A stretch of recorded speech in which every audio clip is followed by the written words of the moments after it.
अब रुक करते हैं साहिवाल से। Executive director Prince Altaf Hussain की रिपोर्ट के मुताबिक उम्मीदवार बराए सूबाई असम्बली चौधरी सगीर अंजम ने कहा है कि अल्लाह ने मौका दिया तो मुंतखब होकर लोगों के मसाइल हल करेंगे। हल्के से साबका मुंतखब लोगों ने आवाम को तरक्की और खुशहाली से महरूम रखा। उम्मीदवार बराए सूबाई असम्बली PP 198 मारूफ समाजी मुखैर शख्सियत चौधरी चेयरमैन राह फाउंडेशन साहिवाल चौधरी सगीर अंजम का इलेक्शन कैंपेन के सिलसिले में मुख्तलिफ देहातों में लोगों से मुलाकातों का सिलसिला जारी सारी है। अहले इलाका से खिताब करते हुए चौधरी सगीर अंजम और मियाँ बाबर सगीर का कहना था कि अल्लाह ने मौका दिया तो मुंतखब होकर लोगों के मसाइल हल करेंगे।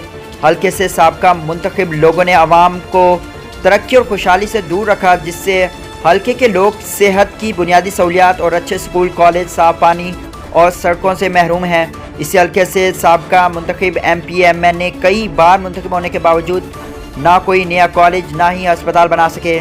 इन अहल सियासतदानों ने आज तक देहातों में सीवरेज के अहम मसले पर भी तवज्जो ना दी।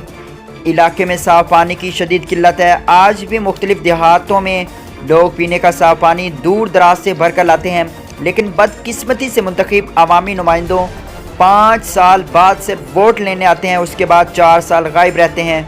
चौधरी सगीर अंजम ने कहा है कि इंशाअल्लाह अवाम ने साथ दिया तो इलाके की महरूमियाँ और मायूसियाँ दूर करेंगे, इलाके में तरक्की का एक नया सफ़र शुरू करेंगे, क्योंकि हमारा सियासत में आने का मकसद इलाके की महरूमियाँ दूर करना है।